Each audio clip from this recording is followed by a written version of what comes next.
The third of our ethical approaches is a liberationist ethic. The preacher or Christian as liberation ethicist is motivated by an unsettling awareness of systemic inequities of power and resources for selfhood that exist in the world. Some people seem to hold all of the cards. Others are left out of the game entirely. This awareness is sometimes frightful, traumatic, or even painful, as the preacher or congregation member or someone else close to them experiences their own invisibility, powerlessness, or what theologian and philosopher Simone Weil calls social decreation, the undoing of what God has created.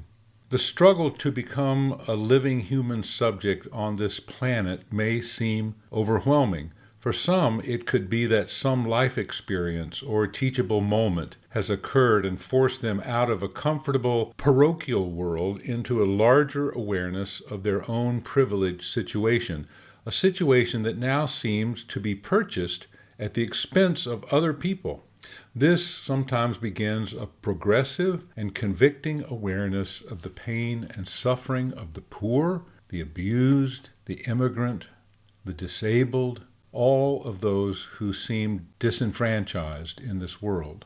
Liberation ethicists notice in the biblical testimony how God identifies over and over again with the poor, the outcast, and the stranger. God seems to take sides within the biblical narrative, aligning God's purposes with the achievement of justice for those who have the least. In the prophetic literature, it seems that these purposes are focused not simply on performing acts of charity or reforming the existing social order, but on creating something revolutionary on the already traumatized ground of the here and now. And anticipation of that future and exploring bold new possibilities is what motivates the liberation ethicist. Whereas a communicative ethic is an intersubjective ethic, and a witness ethic is a virtue or moral agency ethic, a liberation ethic is a social ethic. It aims primarily at the unmasking, critique, and change of current social systems, economic systems, political systems, religious, educational, healthcare systems, and so on. The liberation Christian engages in critical education, or what is sometimes called consciousness raising, regarding the ways that social systems oppress and dehumanize.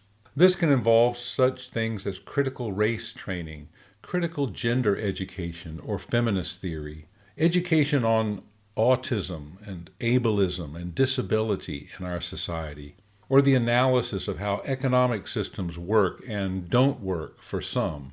And often, consciousness raising takes place with those who are oppressed.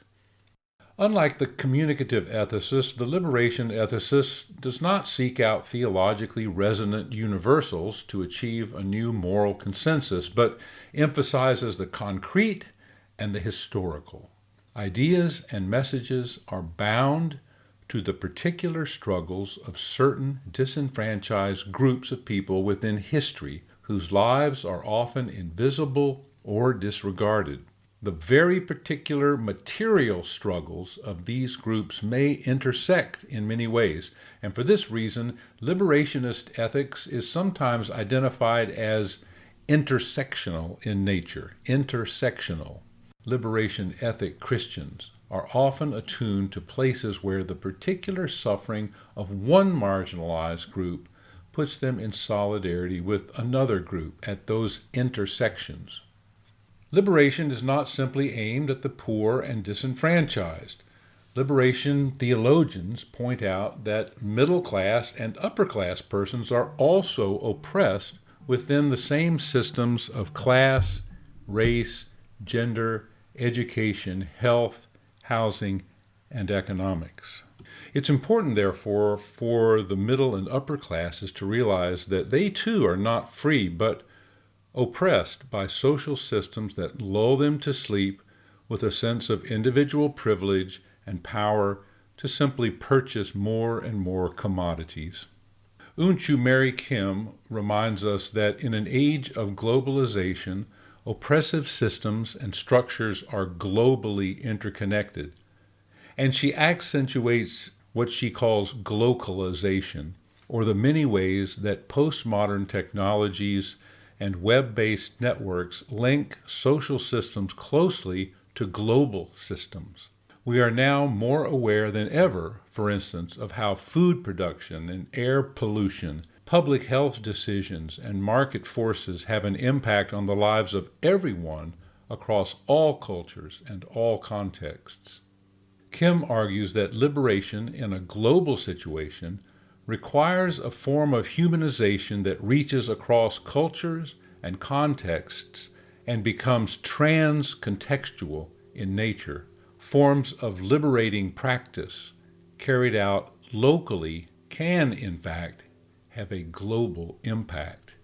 For the preacher as liberation ethicist and for the Christian as liberation ethicist, the fundamental ethical problem, no matter what issue is under consideration, is what sociologist and philosopher Antonio Gramsci called hegemony. Essentially, hegemony exists as that which is simply taken for granted as the dominant ideology, or goes without saying for most people, most of the time. In their book, The Liberating Pulpit, Justo Gonzalez and Catherine Gonzalez call this subconscious oppression. Hegemony takes many forms depending on one's point of view. For the feminist, hegemony, or that which goes without saying in our world, is patriarchy. For persons of color, the obvious hegemony is white privilege. For the chronically poor, hegemony wears the face of classism and economic exploitation. For the colonized, hegemony looks like colonial exploitation and expansion. For persons with disabilities, that which goes without saying in our world is cultural and social ableism, assumptions that bar entrance and engender exclusion. For the youth and elderly, hegemony is embodied in the ageism in our society that undermines voice and freedom and dignity. For GLBTQIA persons, heterosexism is the tacit code that bars access to personhood and social equality, and the list goes on. Several Christian practices of communication, for preaching, for education, for Christian mission work, and so on, are crucial for providing a way out of these various forms of hegemony. First, raising consciousness. The way out of these situations of oppression by hegemonic forces usually involves gaining crucial forms of self-knowledge through the analysis of how, in fact, various hegemonies operate. This requires some engagement with what are called critical theories: critical race theory, feminist theory, post-colonial theory, queer theory, and others. All of these can help preachers and congregation members understand better how these isms are socially constructed and stand at the root of much of the violence and suffering in society. The way out of these problems can also include engaging in education that is a kind of non-touristic, cross-cultural learning that takes persons of privilege into homeless shelters, women's shelters, prisons, border crossing points, or situations of poverty and mass oppression. These cross-cultural education experiences can unsettle stereotypes and provoke awareness of the life situations of those who live beyond the seemingly safe enclosure of hegemonic privilege. Such cross-cultural learning is focused less on cultivating Christian moral agency through catechesis and more on getting to know oppressed persons, helping them physically and materially, and then working together with them to raise awareness of their situation and to learn from them more about our situation. Youth and adult mission trips, for instance, sometimes function in this way when they are not simply touristic in nature. These consciousness-raising efforts help Christians identify with the poor and oppressed, and informs how they describe and critique the ways that injustice inhabits and shapes their own lives. Secondly, we can try on new forms or ways of preaching.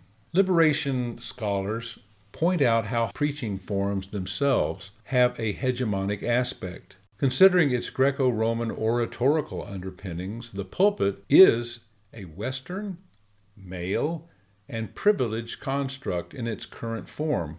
And as Roxanne Montford points out, the pulpit is a gendered space. And as others are now demonstrating, it is also shaped by classism, racism, colonialism, ageism, and ableism. Part of the way out of the problem of hegemony, therefore, can mean exploring new forms of preaching that can disassociate the pulpit from practices of oppression. Lisa Thompson, for instance, explores some of the unique ways that black women inhabit with subversive ingenuity an historically male and masculinized black pulpit. In a similar fashion, Jennifer Copeland analyzes how women can use multiple variables within different preaching situations to shift what she calls the feminine register at work within the communication process. Danielle McCrae at Yale explores how artistic practices such as quilting have historically, in some communities, been homiletical practices for women who were not allowed into pulpits. It is also possible to consider forms of Bible interpretive symbolic action or theater as homiletical in nature. For instance, when Bree Newsom climbed the flagpole at the Carolina State Capitol, reciting scripture and took down the Confederate flag, she was not only a symbolic fool for Christ, embodying a witness ethic, she was also enacting a new non-pulpit form of preaching. She was embodying a liberation ethic. In this way, a significant part of moving beyond hegemony may involve moving beyond Euro-American forms of worship embodiment and preaching practice. Third, we can become suspicious of usual biblical interpretations. Another significant aspect of the way out of hegemony for the liberation ethicist is the incorporation of what is sometimes called a hermeneutic of suspicion in the way that preachers and congregations interpret the Bible. Liberation ethic Christians suspect that what goes without saying has had an impact on most biblical commentaries and interpretations of the Bible. And because of this, they go in search of Bible commentaries that start with the experience of the oppressed and marginalized and with the sociological and political context in which biblical materials were actually written. Liberationist readings of the Bible ask such questions of biblical narratives and texts as, who is missing? Who goes unnamed in this story in the Bible?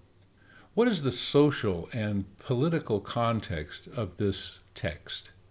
How are women, the elderly, the young, the poor, the ill, the disabled, the migrants, and other nations or cultures depicted in this text, and why? How is patriarchy overlaid on this story or on this idea? What vested interests in power or privilege are present in this text? And so on. So the liberation ethic preachers' bookshelves will include commentaries written from many perspectives informed by critical theories. They will also include commentaries that explore elements within biblical interpretations that are actually or potentially anti-Jewish, ableist, or racist. Such uncritical interpretations are usually driven, either intentionally or naively, by a commentator's position of privilege or power. And liberation ethics preachers and scholars grant priority then to readings that come from the perspective of those who are frequently rendered in sermons and in scholarship as voiceless, or who have been stereotyped in ways that privilege those in power.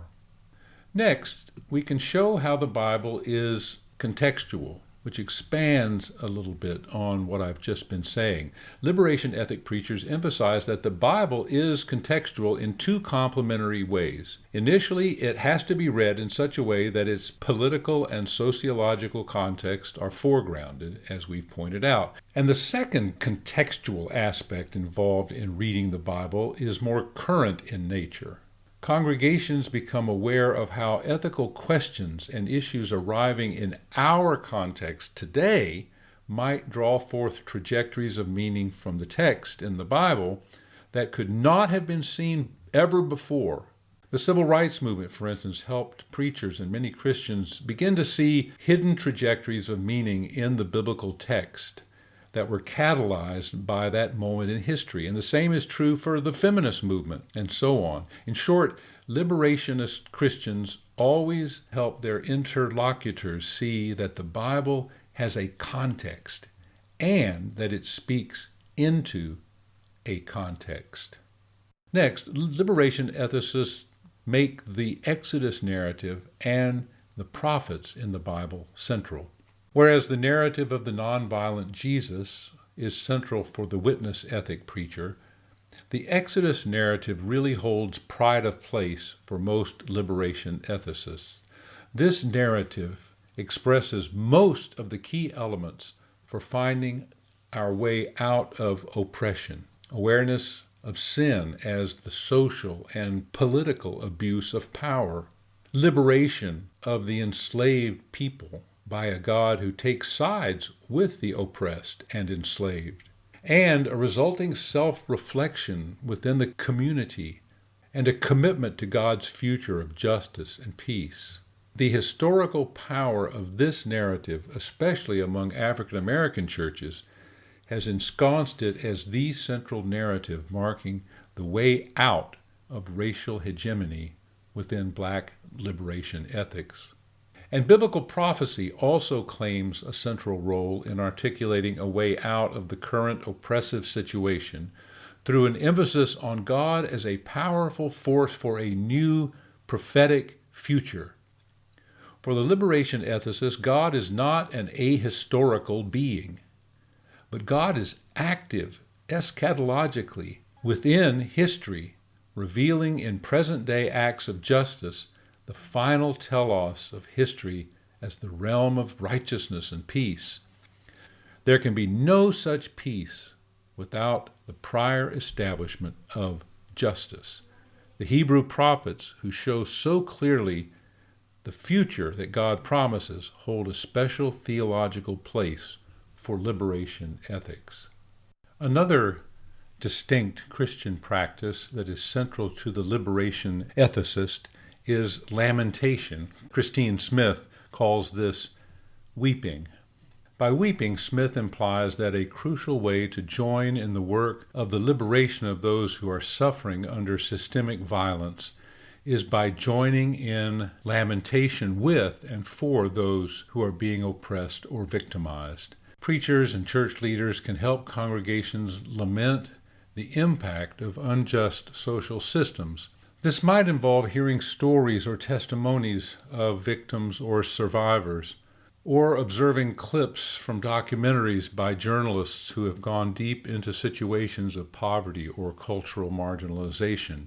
For the privileged, hearing these stories or testimonies can help to accomplish what Dawn Ray Davis calls unmirroring, or a breakdown of the mirror, as the mirror of hegemony begins to crack, and the clarity of the privileged image reflected back to us becomes distorted or tarnished. Although this way into an ethical issue must be handled carefully to avoid certain triggers, it is perhaps best used in special circumstances. Testimonies of lamentation can be very powerful ways into learning about a difficult moral issue within a liberation ethic. It is also important to provide pictures of the ways social systems cast aside certain groups of people while privileging others. When preaching about immigration, for instance, a preacher might narrate stories about the lack of adequate treatment for immigrants suffering from COVID-19. In this way, preachers might involve listeners in lamenting the ways that social systems often marginalize certain groups of people, sometimes to the point of simply allowing them to die.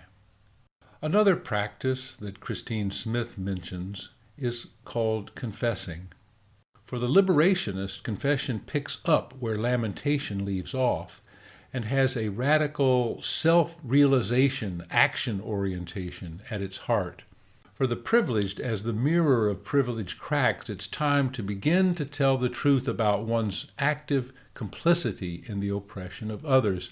So in a sermon on immigration, for instance, the preacher might include testimony by detention guards who wept as they saw families separated, and then who began to confess openly and at some personal risk that the detention system was in fact inhumane. Whether sins of omission or commission, confession involves telling the truth about who we are in the midst of ongoing oppression and beginning to take a stand for justice. These kinds of stories can offer a significant way into seeing ourselves and people like us in moral situations similar to ours, looking again in the mirror and suddenly discovering what it means to change and become liberation people in the public square. Next, we can provide signs of resistance. Here we come to a third element of Christine Smith's work on liberation preaching, resistance. Smith encourages preachers and by extension all Christians to emphasize the specific oppressive reality of the social situation while providing exemplars that demonstrate that we can actually resist its impact. In a sermon or conversation on immigration, for instance, resistance might take the form of a story about a whistleblower informing the media about conditions in an immigrant detention center. Liberation ethics communicators will always incorporate illustrations of people making resistance steps to challenge the status quo. Gospel illustrations for liberation communicators can also show forms of Christ-likeness, where we see people altering the rules of the current system. In an immigration sermon, for instance, we might see pictures of persons actually subverting existing systems from the inside, throwing over the tables of the money changers, so to speak, breaking the rules about how detention centers are operated, or altering the way ICE agents carry out arrests, and so on. These illustrations or stories can show us resistance people creating new forms of action while still operating on the traumatized ground of a not yet liberated world. Unlike the witness ethic, however, these examples don't have to be primarily Christians or Bible people living out their unique Christian moral agency. For the liberation communicator, illustrations of the good news can be found among non-Christians as well. So-called anonymous Christians exist wherever there is conversion to a work of justice and resistance to injustice in this world. Next, liberation ethicists reframe theology. And this is a really important and central aspect of being a liberation ethicist. The liberation ethicist is always suspicious of all commonly accepted traditional or contemporary theologies. Liberation ethicists work hard to help people understand how many theological systems can also perpetuate oppression. What does it mean, for instance, to say that pride is sin among those who do not have enough of a sense of self to have pride? What does it mean to tell people to get rid of the pride that they have when they have none? What happens if we tell abused spouses to forgive 70 times 7, Matthew 18:22?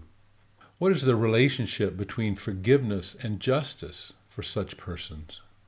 What differences or distinctions should be made between survival and liberation as aspects of a liberation theology?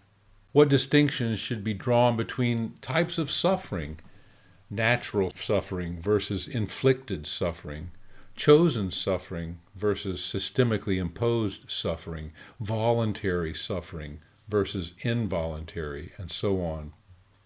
The way through many ethical issues for the liberation ethicist will always involve careful theological reframing and reinterpretation in order to avoid dangerous, oppressive, or implicitly biased messages.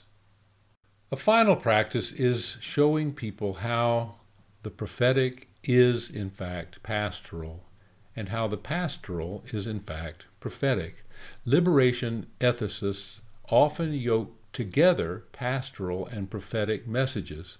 This is because pastoral care, as it's called, or the care of others, is also understood contextually and systemically. Personal trauma and social trauma are closely knit together.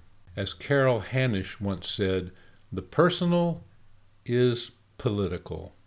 So the unannounced raid and arrest of hundreds of immigrant workers in a meat processing plant in Mississippi left dozens of children in a pastoral care crisis, stranded at schools or at bus stops with no one to pick them up and take them home.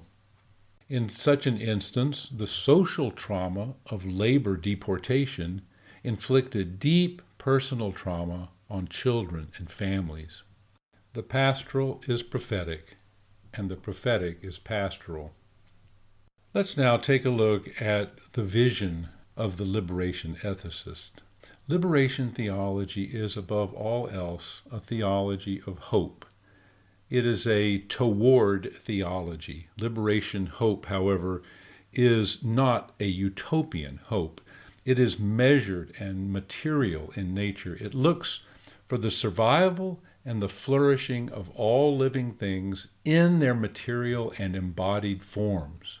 Socially, as Unchu Mary Kim emphasized, liberation ultimately means a radical form of humanization. This involves the humanizing of economic relations, education, social structures, and our political systems. As dehumanizing aspects are resisted and thrown away, the possibility for the survival and flourishing of human life in all of its myriad forms begins to come into view. Humanization means that all persons and all cultures are provided the same resources for selfhood and subjectivity. Everyone is able to claim their own God-given creative powers for being and becoming as human beings. This humanized social world is the liberation ethic Christian's hope, and it is what each act of communication aims at and seeks to move people toward. Liberation ethicists are realistic and forward-looking in their vision. They are not nostalgic.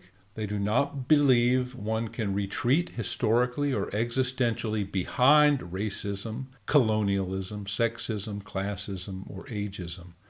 Liberation hope, therefore, never allows otherworldly images of streets paved with gold to interfere with a clear-headed awareness of current injustices and the need for change. Although often this kind of hope may seem minimal, only to be perceived as what Miguel de la Torre calls the shards of life, it is traceable wherever human misery and exploitation is eliminated and unjust social structures are uprooted and replaced. As James Cone points out, we also see it whenever we see repentance, conversion, and participation in communities and movements that are involved in liberating work. This participation includes the awakening of both the oppressed and the oppressor, and the organization of popular movements within various sectors of public life in order to bring about justice and change. Now let's say a word about when and why and where to use an ethic of liberation. An ethic of liberation is best used in situations where abuses of power and privilege are in the foreground, or in congregations in need of a better understanding of the ways that power and privilege blind us to the meaning of the gospel. For instance, this approach, informed by critical theories of sexual and domestic violence, would have made good sense in the wake of the Penn State child sexual abuse scandal. It might also have been effective in the wake of the Charleston church shooting, or after the killing of George Floyd. This approach is also needed in situations where hegemonic interpretation of biblical texts need to be challenged and reconsidered. For instance, prominent evangelical justifications of the use of violence against Muslims based on the account of the fall of Jericho in the 6th chapter of Joshua, where non-combatant adults and children are killed, might be challenged as driven by xenophobia, racism, and a willful and incorrect misreading of the text. Other such readings of texts which are used to prop up white nationalist privilege could be pursued within a broader hermeneutic of suspicion in order to better understand how the anti-immigration rhetoric within many American churches is oppressive or even violent. These resources go a long way in helping Christians reinterpret troubling texts, the so-called texts of terror, or texts that have been used to promote racism, economic injustice, ableism, and so on. An ethic of liberation is also well used in situations requiring solidarity between or within communities of faith or action, interfaith community organizing gatherings, poor people's campaign rallies or worship services, Earth Day services, National Women's Day, Martin Luther King Jr. holiday gatherings or worship services, services at women's shelters or homeless shelters. In these situations, Christians can make common cause for the liberation of an oppressed group in sermons, in their conversations, in education events, linking arms with many so-called anonymous Christians. Some congregations actively dedicate themselves to becoming more inclusive, committing to rethinking language, rituals, forms of embodiment, even their architecture, and their mission in ways that will be welcoming to persons with disabilities or differing sexual orientations and gender identities, or diverse races and ethnicities and different economic backgrounds and situations. In such congregations, a liberationist ethic teaches critical theories of gender and sexuality, theories of ability and disability, race, ethnicity, and economics. And in the process, the language and practices that embody hegemonic and non-inclusive ideologies can be unearthed, critiqued, understood, and acted upon. So a liberation ethic can be really useful in congregations that are ready to actively commit to becoming more inclusive. So why use a liberation ethic? The answer is primarily theological in nature. Ultimately, we use a liberationist ethic in order to shift people away from forms of theology and forms of faith that are overly spiritual in nature and have little or no material basis. Such theologies avoid the social, systemic, and political aspects of theology altogether, because spiritualized theologies are often used as ways to prop up the status quo and permit existing hegemonies to flourish. Liberation ethicists seek a conversion from spiritualized theologies that are usually focused on individual forgiveness of personal sins and on personal salvation or justification, toward historical and material forms of theology that are focused more on the redemption of communal and societal relations. This paradigm shift is meant to heal the social traumas caused by unjust social systems and to help persons of privilege begin to crack the mirror of their own privilege and see others in that mirror whose lives have been mostly peripheral as, in fact, central to the message of the gospel and to their own faith.